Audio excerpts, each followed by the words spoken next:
Los tiempos cambian, la verdad no. Buenos días amigos, bienvenidos a La Noticia al Día en La Noticia Perú, el canal digital del diario La Noticia. Yo soy Carlos Rivero y los invito a que nos acompañen en una entrevista con el expresidente del Tribunal Constitucional, Víctor García Toma. Pero antes vamos a revisar los titulares de nuestra portada del día de hoy. López Aliaga pide interpelar al ministro de Transportes y Comunicaciones. Bancada de Renovación Popular afirma que César Sandoval entorpece la puesta en marcha del tren Lima-Chosica que beneficia a la población y exige que responda en el Congreso. Alcalde lo acusa de poner trabas técnicas y burocráticas y espera que sea censurado. Congresistas cuestionan su idoneidad para ejercer el cargo y señalan que paraliza proyectos en las regiones. Militares y policías celebran amnistía. Retirados se reunieron con congresista Fernando Rospigliosi. Hoy Trump y Putin en cita cumbre. Presidentes de Estados Unidos y Rusia se reúnen en busca del fin de la guerra con Ucrania. Y Vizcarra ya no saldrá. Esta es una afirmación del ex congresista Víctor Andrés García Belaúnde, quien señala que pruebas en su contra son abrumadoras. Bien amigos, como les comentaba, hoy tenemos una entrevista vía Zoom con el expresidente del Tribunal Constitucional, Víctor García Toma. Doctor García Toma, ¿cómo está? Buenos días. Carlos, muy buenos días y muy reconocido por la gentileza de la invitación. Doctor, esta semana, sin duda, la noticia más fuerte es la prisión preventiva dictada contra el expresidente Martín Vizcarra. Se le ha dado 5 meses, como decían algunos, hay pruebas contundentes y abrumadoras. ¿Usted considera que esta prisión preventiva contra Vizcarra es adecuada? Dos cosas, Carlos. Primero, sobre el fondo del asunto, creo que la Fiscalía ha logrado obtener un arsenal de indicios y pruebas que van a permitir, condenar a quizás uno de los expresidentes más execrables que ha tenido la historia del Perú. Y en relación a esta medida provisional, esta medida cautelar de prisión preventiva, tiene una razón, es decir, el señor Vizcarra ha mentido, ha falseado la verdad al haber señalado que tiene arraigo laboral, cosa que se ha acreditado en autos que eso no es así. Se han inventado facturas, se han inventado recibos, se han inventado contratos. Y en segundo lugar, la conducta procesal del señor Vizcarra es claramente ofensiva al sistema de justicia. Primero porque utiliza el escenario jurídico para hacer selfies, para hacer chats, para hacer TikTok, ¿no? Desfigurando la majestad que debe tener una audiencia judicial. Y por otro, se ha zurrado en más de una oportunidad en relación a los alcances y contenidos de la inhabilitación, que le impide toda forma de participación política. Y sin embargo, a pesar de ello y de los reiterados requerimientos, el señor ha insistido, digamos, en algo que es un imposible jurídico y es un despropósito moral. Ahora, doctor, en 2 oportunidades a Vizcarra, a la Fiscalía se le negó esta posibilidad de una prisión preventiva contra Vizcarra. Al parecer la tercera fue la vencida, evidentemente, pero, digamos, ¿usted considera que estaba en el juego de ajedrez de Vizcarra que se dé esta orden para mandarlo al penal de Barbadillo? ¿O cree que él estaba muy confiado de que iba a salir bien parado como en otras oportunidades? Fíjese, Carlos, que en realidad este es un proceso que debió terminar hace mucho tiempo, porque estas pruebas ya las tenía la Fiscalía. Yo recuerdo que incluso el fiscal Juárez Atoche hace algunos años señaló que una o 2 semanas ya iba a presentar la denuncia y eso nunca sucedió. Los nexos y los vínculos que ha tenido el señor Vizcarra con sectores del Poder Judicial y del Ministerio Público son ostensibles y algún grado de poder y de influencia todavía tienen el aparato público. En consecuencia, yo creo que él ha estado de alguna manera confiado en que esas redes subterráneas que él tejió desde el gobierno se mantenían. Es por eso el descaro con que se ha venido presentando continuamente en ámbitos públicos, porque se sentía probablemente que ese respaldo se mantenía, pero la verdad es que eso ya se hacía insostenible por el descaro con que se venía comportando este señor en los medios públicos, ¿no? Ahora, doctor, hay algo que, dejando el lado individual de Martín Vizcarra, hay una fotografía que sí es lamentable, ¿no? De tener 4 expresidentes encerrados en un penal, 2 de ellos sentenciados, 2 con prisiones preventivas y muy posiblemente también condenados.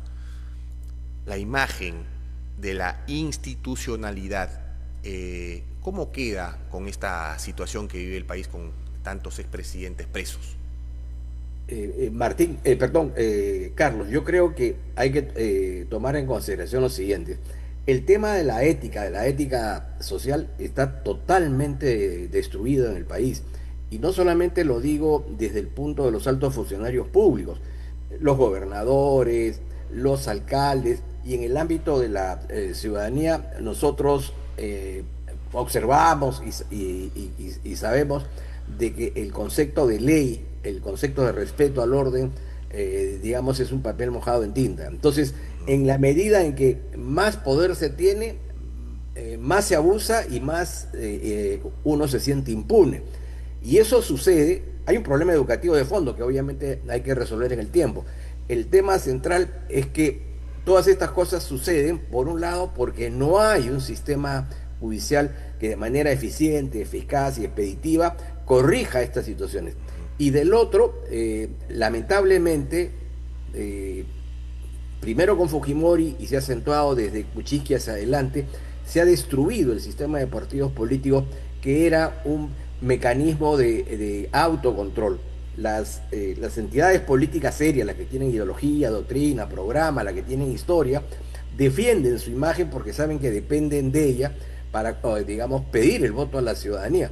Pero estas personas provienen de organizaciones políticas efímeras, transitorias, contingentes, vientres de alquiler, ¿no es cierto?, ocupantes precarios de una organización que no les pertenece, pero a la cual se montan. Entonces, hay ahí un cúmulo de cosas que nos ha llevado a la situación que usted describe y que definitivamente nos avergüenza, ¿no? Nos avergüenza. Quizás lo que podríamos señalar en contrapartida es que si están cuatro presos es porque de alguna manera se intenta reaccionar tardíamente ante este fenómeno, ¿no? Ahora, este tipo de situaciones, como la de Vizcarra, por ejemplo, hace que se asocie el poder con corrupción. Y digamos que el poder bien utilizado puede ser para un bien en la sociedad. Lamentablemente aquí el poder y la corrupción parecen sinónimos, ¿no? Hay un viejo dicho digamos, en las altas esferas públicas, y que dice que quien no abusa del poder pierde prestigio, ¿no? Entonces es una parte constitutiva hoy de las diferentes formas de gobierno el abusar, ¿no? Y no solamente hablo en el ámbito público, sino en el privado. Fíjese usted la situación de los colegios profesionales, en los clubes sociales, en donde el contingente de problemas de carácter ético es muy alto. Entonces, evidentemente somos hoy una sociedad enferma, tenemos que reconocerlo y algo tenemos que hacer de manera inmediata para irlo corrigiendo de manera sustantiva e inmediata, ¿no?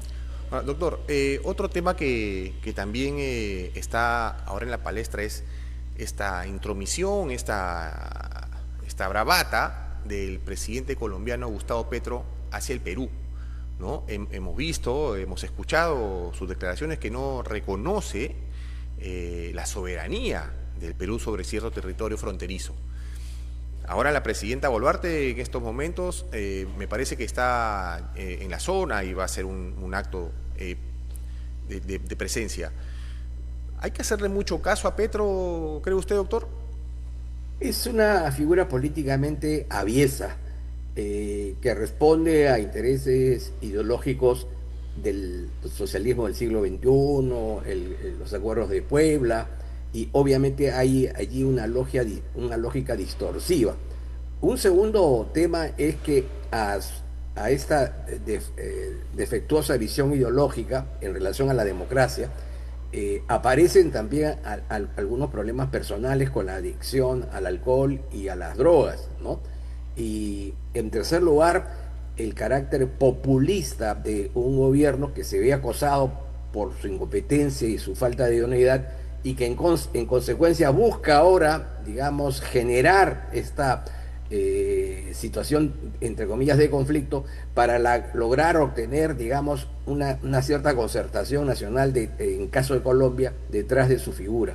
No lo va a lograr porque la sociedad colombiana sabe quién es Petro y no lo va a lograr porque hasta ahora hemos tenido el tino de defender, digamos, con corrección nuestro punto de vista, pero siendo sobrios y no caer en el juego de este, digamos, pugilato que él intenta promover.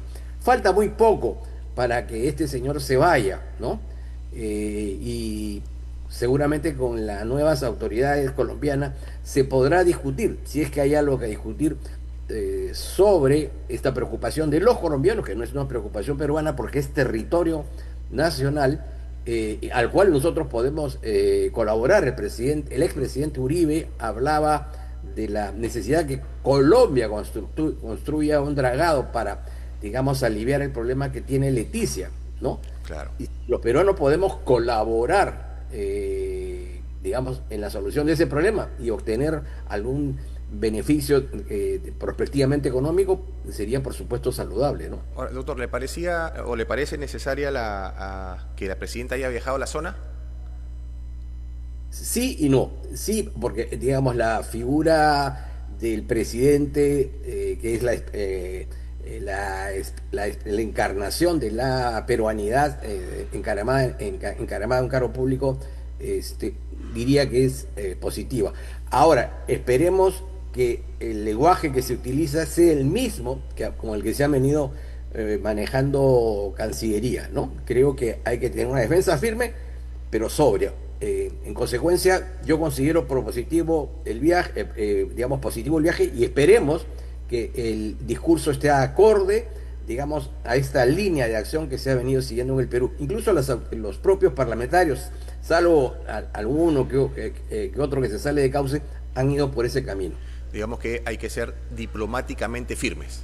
Exactamente, esa es la palabra, ¿no? Claro. Serenidad con firmeza, sí. Claro. Ahora, doctor, esta semana también se repuso como fiscal suprema a Patricia Benavides, ¿no? Pese a que varios idas y vueltas de algunos días y varias semanas ante una decisión judicial, exigencia de parte de la Junta Nacional de Justicia, la fiscal de la Nación Del Espinosa dilataba lo más que podía, pareciera, la reposición de Patricia Benavides.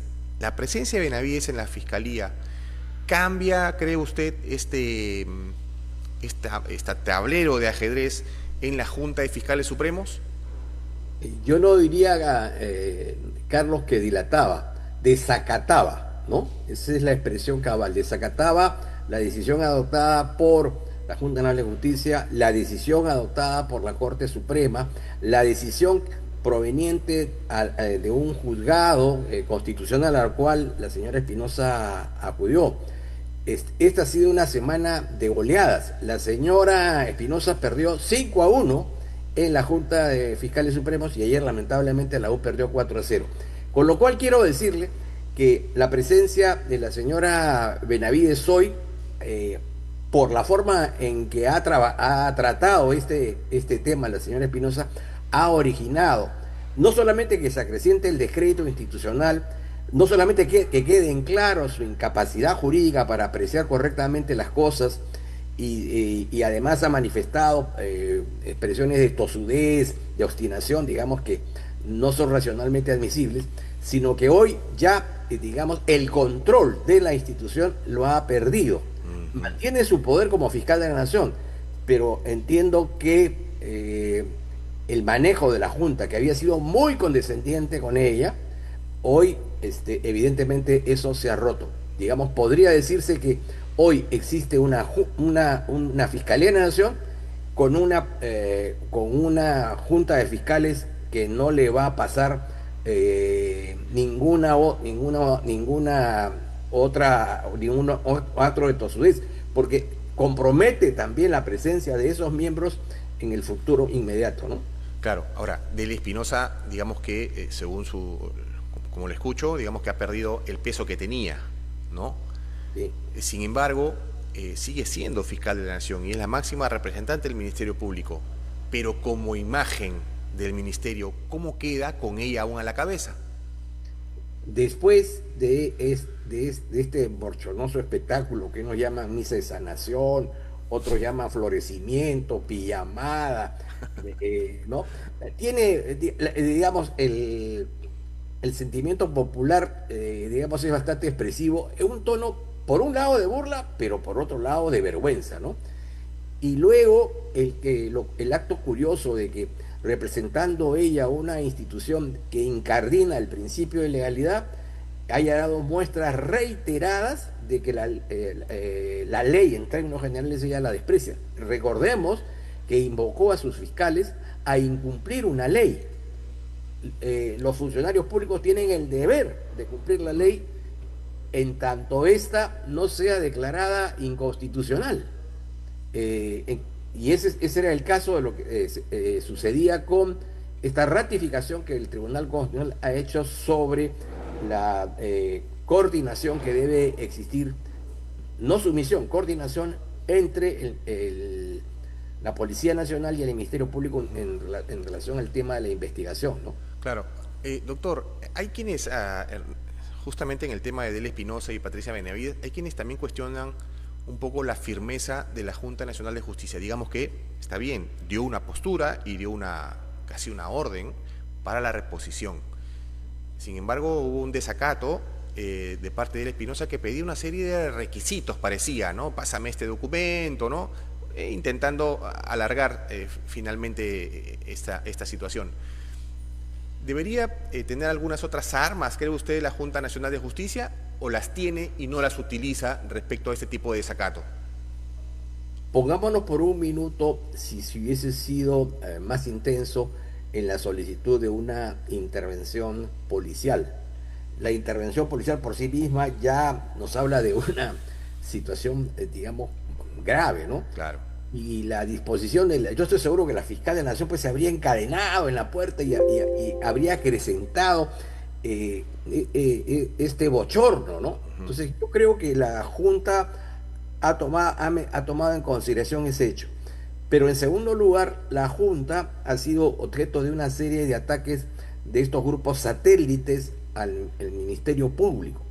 En general, digamos, ¿qué es lo que está en juego? Durante varios años, el sector caviar ha tenido un amplio dominio de la administración pública, no por la vía de las elecciones, sino por una vía indirecta.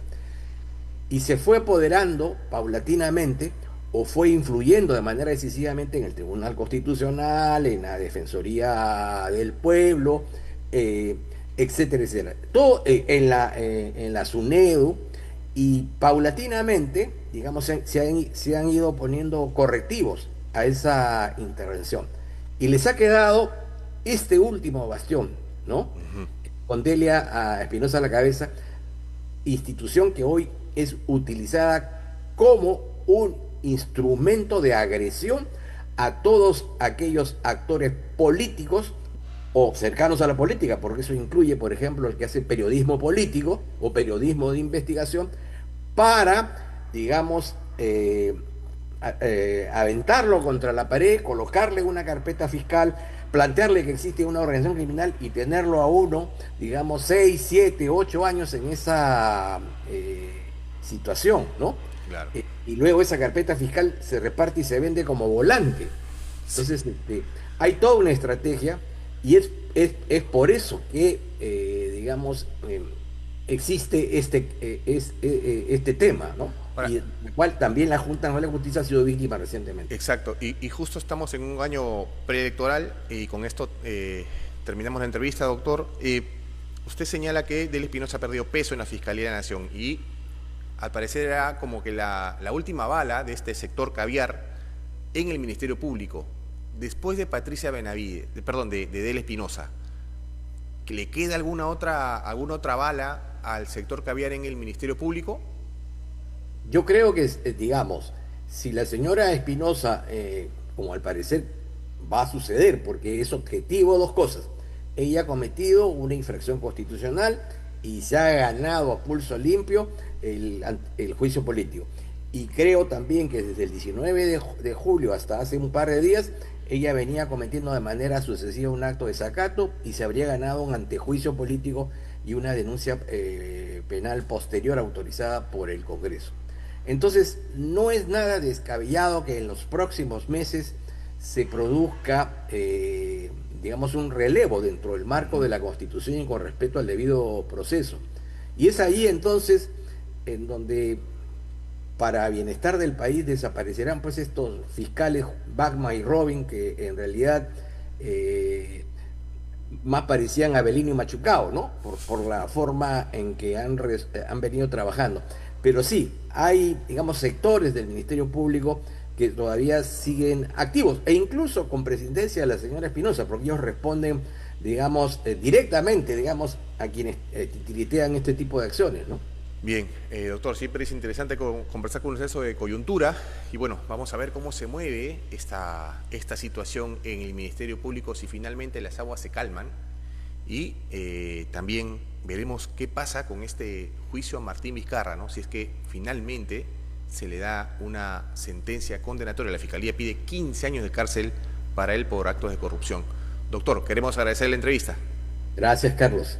Un gusto. Que tenga buen fin de semana. Muchas gracias. Bien, amigos, estuvo con nosotros el expresidente del Tribunal Constitucional, Víctor García Toma, con quien hemos conversado largo y tendido sobre el tema de Martín Vizcarra y la situación que se vive en el Ministerio Público.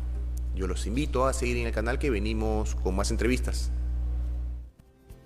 Los tiempos cambian. La verdad